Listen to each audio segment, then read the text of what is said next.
The Cheshire East Regional District recently warned the Transport Secretary that it is at risk of bankruptcy due to the devastating impact of axing the northern section of HS2. The borough has already spent more than £11 million transforming Crewe station as an HS2 hub, a project that would have seen the region linked to much of England by high-speed rail. The majority of this budget, £8.6 million, was funded through borrowing and will now have to be funded from the borough's already strained revenue budget. As a result, the county council, which covers Crewe and Macclesfield, could be forced to issue a Section 114 notice and effectively declare bankruptcy, according to a county council report. Almost 1 in 5 regional councils in England, including Birmingham City and Nottingham City, have said in recent weeks that they are likely to have to declare bankruptcy within the next year due to a lack of government funding. Cheshire East District Council has now said Rishi Sunak's decision to abandon HS2 north of Birmingham has had a direct and devastating impact. And these impacts would not be mitigated by the government's Northern Powerhouse rail proposals, published to calm widespread anger among politicians and business figures over cuts to HS2. And a Department for Transport spokesman said about that, Cheshire East will receive significant additional support from a new £4.7 billion fund to transform local transport in the North and Midlands, as well as a £110 million boost to local transport road maintenance over the next 11 years, plus an increase in funding of more than £2.2 million for bus services in the region, and the extension of the £2 bus fare cap until the end of 2024. All part of our northern network plans that will use reallocated HS2 funding to reach more people, more places, faster. HS2, or High Speed 2, was a planned high-speed railway line in the United Kingdom. It was a major infrastructure project that has been controversial since the early 2000s. The original plan for HS2 was to build a new high-speed line from London to Birmingham with branches to Manchester and Leeds. The line was designed for trains to travel at speeds of up to 225 miles per hour. That's 362 kilometers per hour. The project was first proposed in 2009 by the Labour government. The Conservatives, who came to power in 2010, initially opposed the project, but they reversed their position in 2012.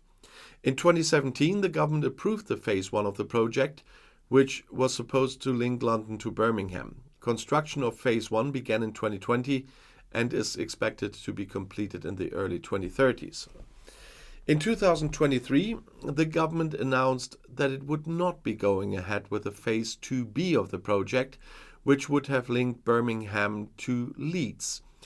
This decision was met with criticism from some politicians and business leaders who argued that it would damage the economy of the north of England. The government has said that it will review the decision to cancel phase 2B of HS2 in the future. However, it is not clear that they will ever really review that, to be honest. The reasons for the cancellations of phase 2B of HS2 are complex, and there's no single answer to this question, why they did this. But some of the key factors that have been cited are the high cost of the project, the impact of the project on the environment, which is more of a smokescreen, and the lack of public support for the project. Despite the cancellation of phase 2B, HS2 remains a major project with significant potential benefits. The completed phase 1 of the project could help to reduce congestion on the existing rail network, improve connectivity between London and the Midlands, and boost economic growth in this region. But time will tell if the HS2 part that exists will be a success or a failure. But it's clear that the project is a major undertaking with far-reaching implications for the future of the UK rail work. In October 23, as I said, Chancellor Rishi Sunak announced the cancellation of phase 2B of HS2, which would have connected Birmingham to Leeds. And this decision was met with significant criticism, and there are a number of reasons why it was made. The estimated cost of Phase 2B had risen from 40 billion to 98 billion, and there were concerns that it would continue to escalate. This was officially a major factor in Sunak's decision to cancel the project. And there had been several high-profile cases of mismanagement within HS2 Limited, that's the company responsible for delivering the project. This included delays, cost overruns, and allegations of cronyism. And the government felt that the project was not being run effectively and that there was a risk of further problems if it continued. I will talk about the mismanagement a bit later, a bit more. The decision to cancel Phase 2B was also based on economic considerations officially. The government argued that the project was not delivering the economic benefits that it had been promised and that the money could be better spent elsewhere. They also pointed to the fact that there was already a good network of rail connections between London and the north of England. The government would also be aware that the project was unpopular in some parts of the country, particularly in the north of England. And they were concerned that continuing with the project would damage their electoral prospects in these areas. The cancellation of Phase 2B was a significant decision and is likely to have a long-term impact on the UK's railways. And it's also likely to be a controversial decision, and it remains to be seen whether it will be reversed in the future, but I don't see that.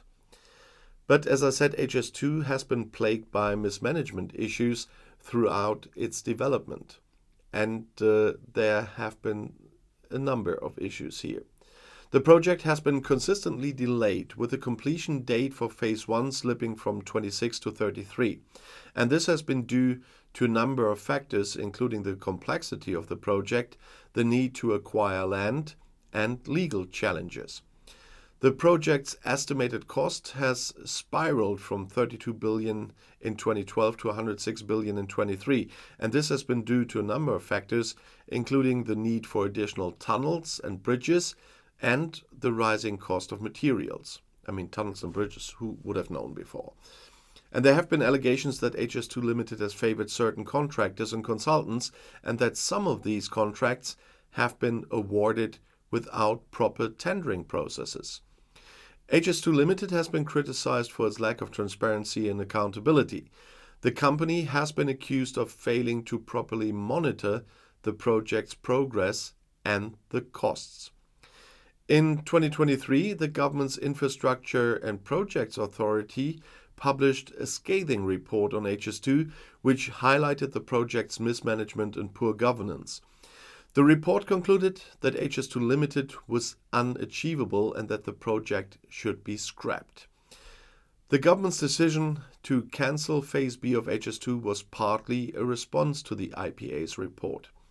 The government also cited the project's high costs and lack of economic benefit as reasons for its decision, as I mentioned earlier. But the cancellation of Phase 2B has been criticized by some who argue that it will damage the economy of the north of England and undermine the government's commitment to levelling up the country, which was a big promise. Remember Michael Gove? And not to forget, the north of England is not as well off as the south of England, and they really could need some boost, and they were promised even during Brexit and the 2019 campaign that it would happen. But the mismanagement of HS2 has highlighted the need for greater scrutiny of major infrastructure projects as well. The government has pledged to improve its oversight of such projects, but seriously, it remains to be seen whether this will be enough to prevent similar problems from occurring in the future. And if you want to know more, the next video is right here on the end screen. I'll see you there. I'll be back.